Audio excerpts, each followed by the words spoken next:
Welcome to the Grow Your Independent Consulting Business podcast. I'm Melissa Lieberman, a fellow IC and business coach.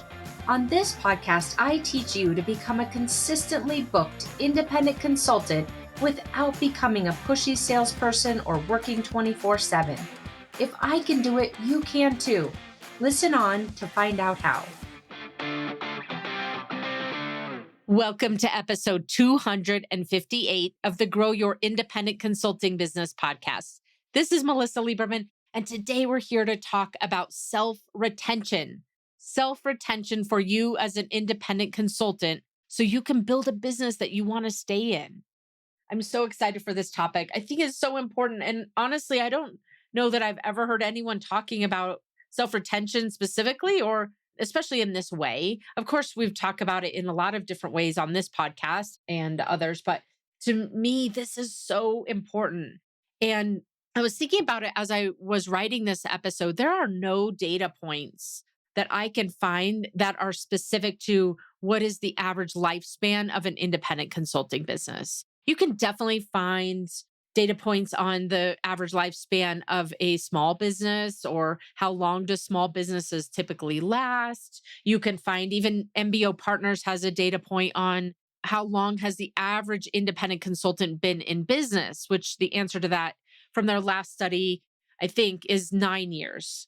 But that's studying those consultants who are in business right now and how long have they been in business on average. I'm curious to know how long the average independent consultant lasts before they go back to corporate or fully retire.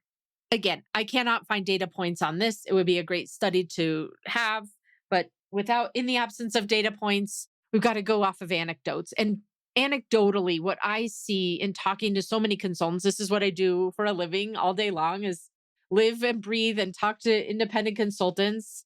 And I would venture a guess that based on anecdotal evidence that the average tenure of an independent consultant in their business, at least for any kind of span of time, is somewhere between 3 and 5 years.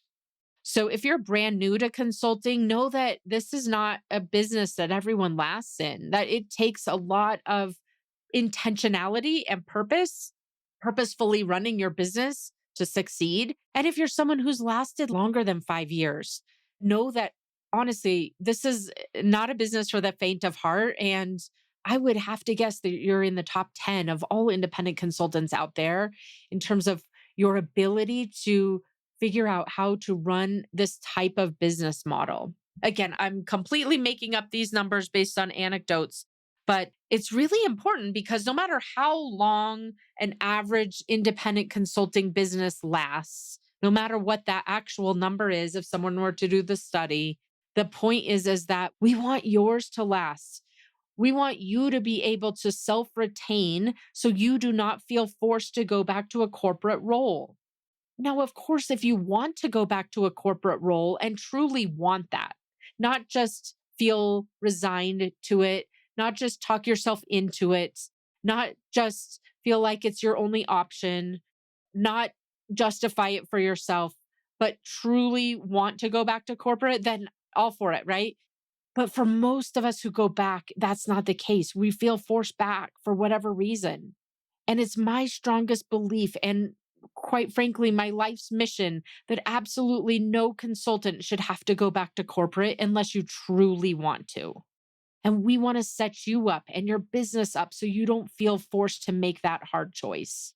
A choice between freedom and flexibility and responsibility and ownership over everything in your career and your professional life versus feeling at the mercy of whatever company you're working for. So that's what we're here for today, is talking about what can you be putting in place in your consulting business to set yourself up for self-retention.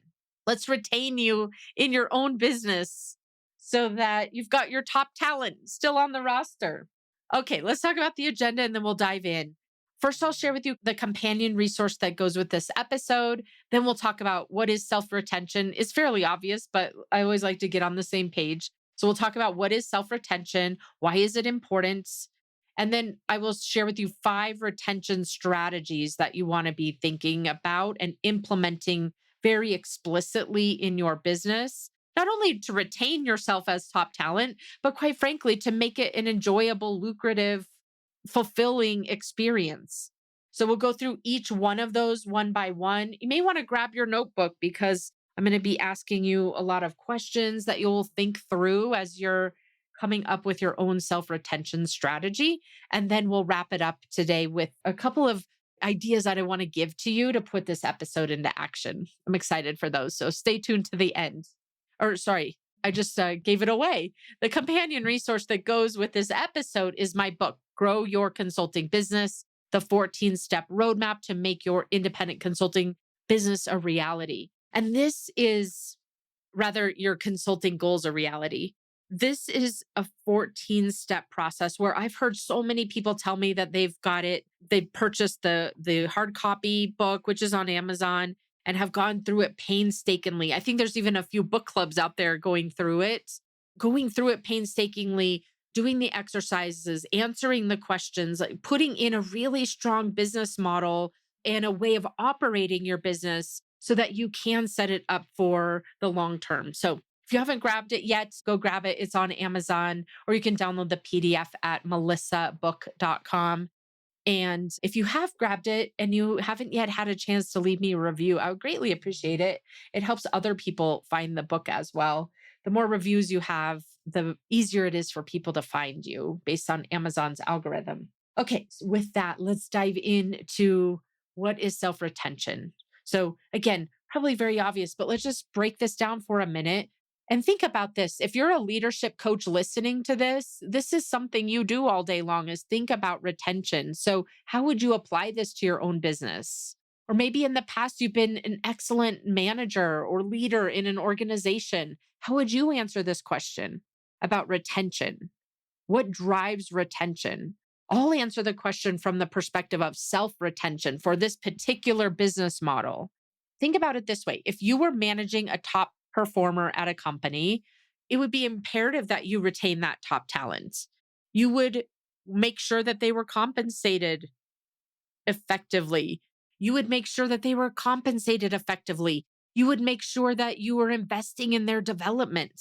You would give them meaningful work where they felt challenged, where they felt valuable, where they felt that they had influence and the time that they were spending made a difference. You would recognize their contributions and you would overall create conditions for them to thrive. Self-retention is you doing that for yourself because you, in this case, in this business model, as an independent consultant or even a small boutique consultancy, you're responsible for being the manager, even the CHRO, right? You are responsible for retaining your top talent, and that's you. Why is this important? It's obvious, right? But let's just remind ourselves, why is this important? You want to create conditions that make you want to stay in your business. Sometimes we think of those as external things that we don't have a lot of control over, but we do have control over it. You want to create the conditions that make you want to stay in your business. You want to treat yourself like the most valuable employee in your business. You don't want yourself as an employee to be questioning kind of where you stand. You want to help yourself avoid burnout, resentment, drift that leads to an exit. And ultimately, you want to set yourself up for a long-term commitment to your business, for longevity, for loyalty. Because what I find is that most consultants aren't failing. They just stop wanting to do this because they've created unsustainable conditions. That's where that guess of 3 to 5 years comes into play. We can stomach this for 3 to 5 years and then it feels unsustainable. You want to set yourself up and your business up in a way that feels sustainable, all in place that make it so that you want to stay in the business and running the business, right? So, with that concept of self retention, let's talk about the 5 retention strategies. The 5 retention strategies that I think are most important for you to think about as you are designing your self retention strategy and setting yourself up for that long term role in your business and the long term lifespan of your business.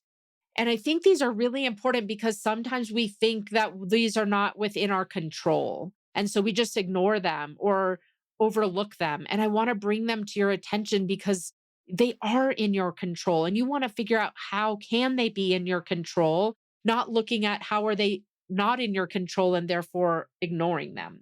So I'll tell you what all 5 retention strategies are, and then I'm going to dive into each one of them. And I'm going to give you some questions that you can be answering to like very clearly define your self retention strategy with respect to these 5 areas. Okay. So the 5 areas are number 1, compensation and security. Number 2, growth path and plan. Your growth path and plan. Number 3, that you're providing meaningful work to your employee, which is yourself. Number 4 is recognition. I'm going to talk with you a lot about what that means because a lot of consultants get this wrong. And so when we get to that one, number 4, I'll tell you more about what I mean by getting it wrong. And then number 5 is that you've set sustainable expectations and a sustainable reality. So those are the 5 areas that you want to be focusing on when it comes to self retention for you as an independent consultant. Let's dive into each one of them. Okay, the first one, compensation and security. Of course, you want to feel valued and that your time and sacrifice are worth it. If you were working at a job and you were putting in 60 or 70-hour weeks and not making very much money or making less than you used to make, you would feel really resentful and frustrated, and you would probably be looking for another job. If you've put yourself in that position because of the amount of money that you're generating, the amount of revenue that you're generating in your business, or the business model, maybe you're charging by the hour, then of course you're going to have a retention risk for the long run. Your employee, yourself, doesn't want to work like that. They don't want to be set up to try to decide on any given Monday if they should take the day off or if they should generate $350 because that's what their hourly bill rate is. You don't want that for yourself. And this might feel out of your control, but ultimately you own a business and you're responsible for generating the money that comes into that business and then figuring out how you're going to allocate it. The question that oftentimes I see consultants, asking themselves is a question like, am I making enough? Or why am I not making enough? Or how do I make enough?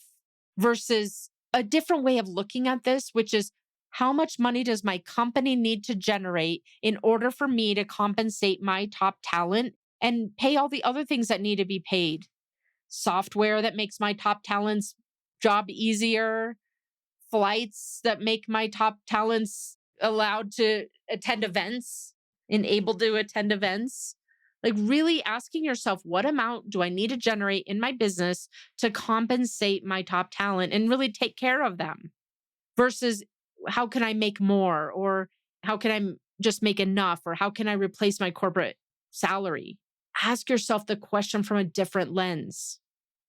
So that's you as the business owner, you responsible for retaining yourself. Now put your other hat on as the employee. How secure and fairly compensated do you feel by your business right now? And what's influencing that feeling? Really dig into this idea of compensation and the feeling of security. They're 2 separate but related things. How can you increase the amount of compensation? Overall compensation, not just paycheck. How can you increase the overall amount of compensation for your employee, which is yourself? How can you make sure that that contributes to a feeling of security? Sometimes we could be making $500,000 or $800,000 and still not feel secure. How do you, as the manager of yourself, create both of those compensation that is aligned to you as a top talent and the feeling of security? The feeling of security comes from that trust, right? When you're working, especially, for me, I worked for a lot of my corporate career in a startup. The feeling of, I felt very secure at that startup, which was probably a little bit of naivete, to be honest with you. I was in my 20s and 30s. But at the same time, I felt a lot of that security. If we put my naivete aside, I felt a lot of that security because I really trusted the CEO would be able to figure anything out. That even if we got down to our last penny, he would know how to go get more money, raise more money, or sell more work. And he did, actually. So that trust comes from somewhere, right? And so you want to be thinking about it for your own business. How do you create both the compensation, actual physical dollars, and overall compensation package, but also that feeling of security? And that comes from you creating trust in your employee that no matter what, you're able to figure it out, that you can make payroll every single time. Even if you're not actually running payroll, you're taking a draw or whatever you're doing. You want to be building that security that your employee can trust you no matter what. Okay, number two, the growth path and plan. For so many of us, this is really important. We want to go to an organization that is invested in continuous learning, that's invested in us upskilling, that's invested in us learning deeper and deeper skills within our domain, that helps us to increase our executive presence, that helps put us in high pressure situations with end clients, whatever that is for you, whatever for you you value from a growth perspective, from a professional and personal growth perspective. If you think about it and you go back to yourself when you were leading an organization or managing employees, you would know what's important to each of your employees, what they care about. Some of them just care about going to a training once a year. Some of them care about becoming an expert in a certain skill set or learning a gap that their peers have that they don't have, and even exceeding what those peers are able to accomplish with that skill. As a leader, you would know what all of those growth goals are for each one of your employees. And for the top talent, you would figure out how to make that happen. You want to be doing the same thing for yourself. In what ways have you set up your employee for success? Does your employee, yourself, have the skills required to do the functions you're asking of them? If not, then you want to build out a plan, because we know this, right? At the end of the day, you don't typically hire for skills, you hire for behavior. Now, of course, you need someone to be able to have the aptitude to learn those skills quickly, but you want to hire for behavior and attitude because you can teach the skills. Have you even stepped back to ask yourself what skills is your employee, yourself, missing? And how are you going to fill those skills? Sometimes we just give ourselves a pass fail, which is usually a fail. Say, oh, you're not good enough at selling. Of course, you're not that good at selling. You haven't done that before in this way. Figuring out your learning and development plan is incredibly important. You would be doing that for a top talent because they expect it of you. If you've hired someone who's a top talent and you aren't keeping up with investing in them and supporting them and backing them, they're going to go somewhere else. You don't want that for yourself. So ask yourself, what learning and development plan have you set up and agreed to? Both of you as the manager and you as the employee, what have you agreed to? And is your employee buying into this, executing on it, and progressing? Are you seeing the result of your investment in that employee? Look at your growth plan. Look at the growth path you've created for yourself. Maybe you've created a situation for where right now you're doing more project-based consulting and you want to get to the point where you're doing advisory. My guess is you might have that goal in your mind, but you don't actually have a path to get there. You haven't sat down and said, okay, what is the capability gap that I've got? How am I going to fill that gap? From a sales perspective, from a pricing perspective, from a negotiation perspective, from an execution perspective, and mapping that out so you've got a plan in place to help your employee, yourself, grow into that. This is how you retain top talent. You know that. But we overlook applying it to ourselves when we're running a solo consulting business or even a boutique, a small boutique. Okay, number 3, you're providing yourself with meaningful work for self retention. You don't want to get to the place where I did, and you probably have too, where I realized, wow, I'm doing a lot of work that I did, 10 years ago. I could do this in my sleep. And one level, it's kind of good to have something easy to do that feels really like a low lift. But at the same time, it's not that fulfilling. And it's not a growth situation. It's more of a sustaining situation, right? And so for you, ask yourself, are you clear on what meaningful means to your employee, which is you? What type of work have they grown out of? Or what type of work have you grown out of? What type of work creates a retention risk and why? If you continuously give yourself some role that you really don't want to be doing, but you feel forced to do it to generate revenue, at what point are you going to break your employee, yourself, and that person wants to go back to corporate? This is another important one. What types of clients create a retention risk for your employee, yourself? We've all been there. We know better. We meet with a potential client. We know we can do the work they're needing us to do, but there's so many red flags. We see that they're not responsive. We see that they're not on the same page internally. We see that there may be a risk of them not always paying on time, whatever the things are. And we take on the engagement anyway because we don't have anything in our pipeline. And then we tell ourselves we knew better. That is not something that's setting you up to retain your top talent. When you continuously take on these red flag, I knew better type clients, your employee, yourself, is at some point not going to trust you anymore, that you know how to land clients that they really want to do the work for. This is your job. It's your job to keep your employee, which again is you, stimulated and feeling fully utilized and feeling like they're making an important contribution, feeling challenged, feeling that they're doing work that's a good use of their time. And that's your responsibility to find that work for them and to know the answers to these questions is what is meaningful and what isn't. And what kind of work do they want to take on so you can go find that work and bring it to them. So that's the third component of your retention strategy is providing meaningful work to your employee. Number 4, recognition. I was so excited to get to this one. This is important because you might be surprised what I'm about to say, or you might not, but I want to highlight this for you because it's so important. If you are relying on your end clients to provide the recognition to your employee, which is yourself, you have this backwards. It is not your end client's job to provide recognition to your employee. It's your job. Now, your mind might be a little twisted at the moment because we're only talking about one person here, even though we're kind of talking about you as two people. But at the end of the day, think about this.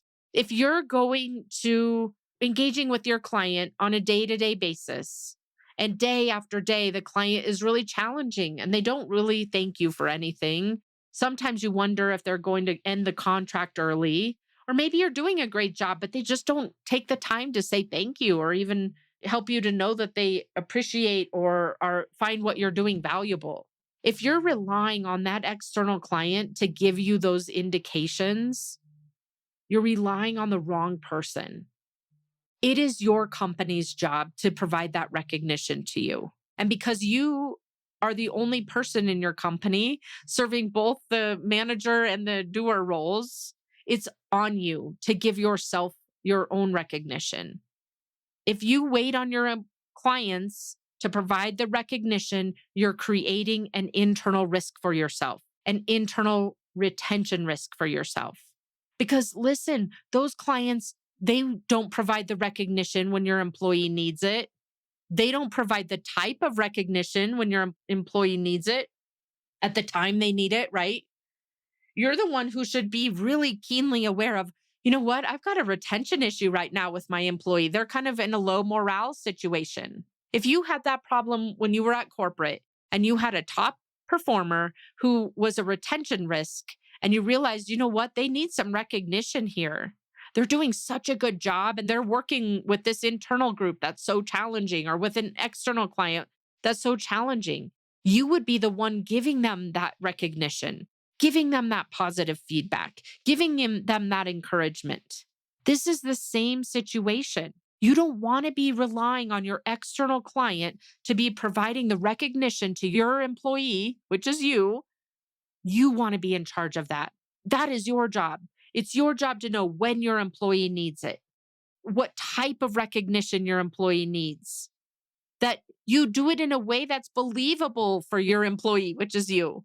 You don't want to set up a recognition system that relies on the lack of awareness, the lack of intentionality, the unreliability of an external client, because that's not what their job is. It's not their job to recognize your employee, it's your job. This is really important. So ask yourself, what is your recognition system? And what needs to change about the nature and the frequency of your recognition system so that you can drive retention, self retention? Put this in place. This isn't just me parsing words with you. This isn't me just telling you, well, if a client won't give you positive feedback, just create it yourself. This is truly the thought process that's so important for you as a business owner to think through and to create process around so that you can retain yourself and not rely on the client, external client, ever saying anything positive. Now, it would be great if they did, but at the same time, we don't want your top talent, you, to be relying and waiting and hoping and needing that client to be constantly giving them positive feedback. Okay, the last of the five is you creating sustainable expectations and a sustainable reality. At the end of the day, you want your employee, you, to see this as something that you can keep going, that it's not something where you're just putting in everything you have and are going to be exhausted and won't be able to keep it up. I remember when I was in corporate, there were many engagements where my friend who was the VP of engineering, we would just look at each other and we would be working day and night and say, okay, this is the last time we're doing this. This is not sustainable. Then we would just find ways to talk ourselves into staying, basically. But that's the life of a startup, right? We don't want you to have that life of a startup where you're just constantly trying to grind it out and talk yourself into lasting just one more project and then lying to yourself and saying, I won't do that to you again. And then you get yourself into that same situation, and it might not even be about the engagements that you're landing. It might be even about the way you're landing those engagements and the business development work that you're doing. You want all of it to be sustainable, both the running of the business and the client delivery side of the business. So let's look at your sustainable expectations and reality. Here's some questions to answer for yourself. Have you formulated the roles and responsibilities and expectations of your firm in a way that drives sustainability and longevity? And I use that word firm on purpose. It might just be you, a business of one, but you're still a firm. You're still a company. Have you formulated the roles and responsibilities and expectations in a way that drives sustainability and longevity? I'll give you an example. Have you set yourself up to say, I will reply to the client immediately, no matter when they send an email or if they text me or Slack me or Teams me? Or have you set up some boundaries? Okay, I'll get back to that client within 48 hours. Those are my expectations. I'll give those SLAs to the client. Have you formulated those roles and responsibilities and expectations in a way that drives sustainability and longevity? In what ways are you expecting your employee, which is you, to be on all the time? What expectations do you have of yourself that you wouldn't have if you were a normal employee of a company? Where are your expectations unclear or unstated? To me, that's the biggest one that most of us are facing, is that we're just operating off of the way we think we should do things. And we haven't even really sat down to say, this is how I do things. These are my company policies. These are the policies that I've made up, whether it's about responsiveness or turnaround time, or when you're going to get back to an inbound lead or any of that. The likelihood of you having sat down to do that is really low because most of us don't do it. And even for me, sometimes I fail in this area or I've defined them and then I don't stick to it. It makes my employee, myself, really tired because I'm constantly thinking about, oh, I need to reply to that person instead of just having those structures in place.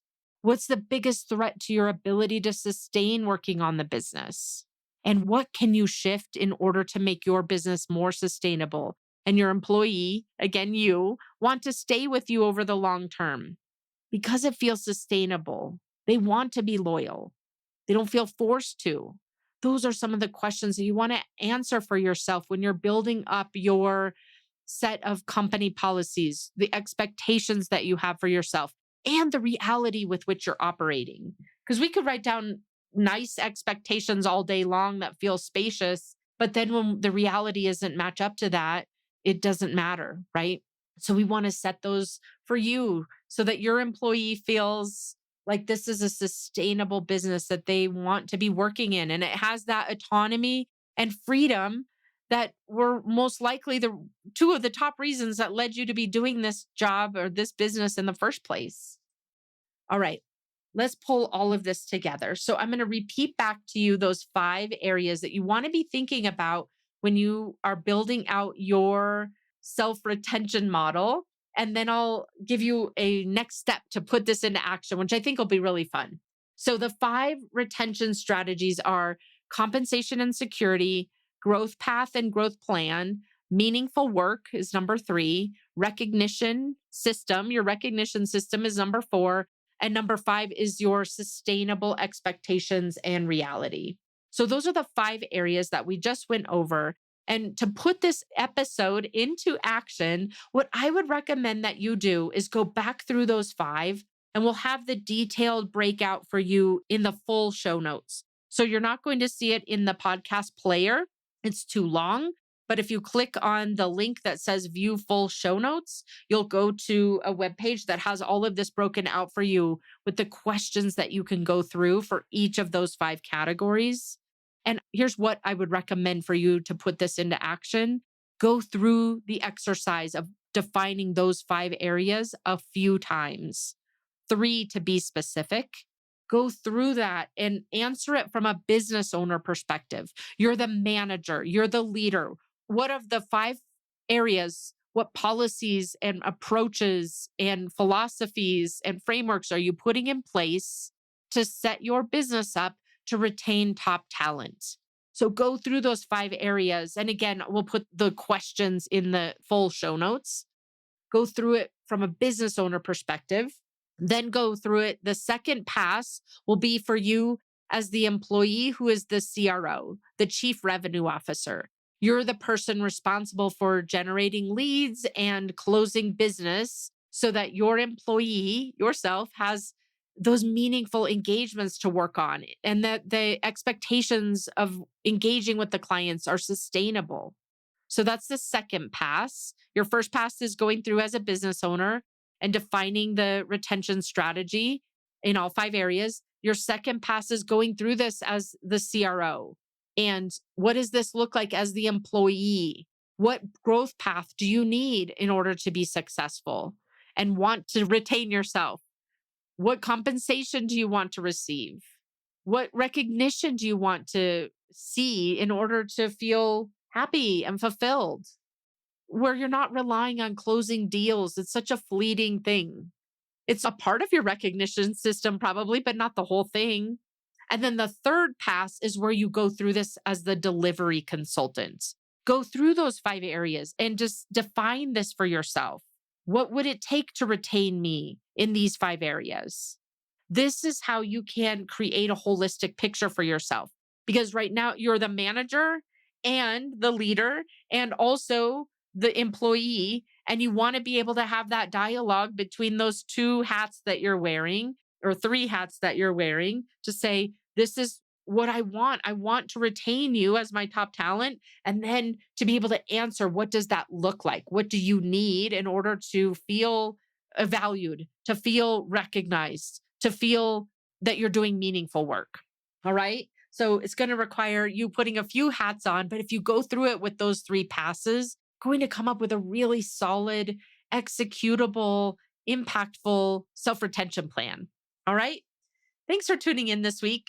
Go figure out how to retain yourself in this independent consulting business model, which is such an incredible business model. And I will see you again next week. Take care. Thanks for joining me this week on the Grow Your Independent Consulting Business podcast. If you liked today's episode, I have 3 quick next steps for you. First, click subscribe on Apple Podcasts or wherever you listen to make sure you don't miss future episodes. Next, leave me a review in your podcast app. so other independent consultants can find and benefit too. And finally, to put the ideas from today's episode into action, head over to melissalieberman.com for the show notes and more resources to help you grow your consulting practice from your first few projects into a full-fledged business. See you next week.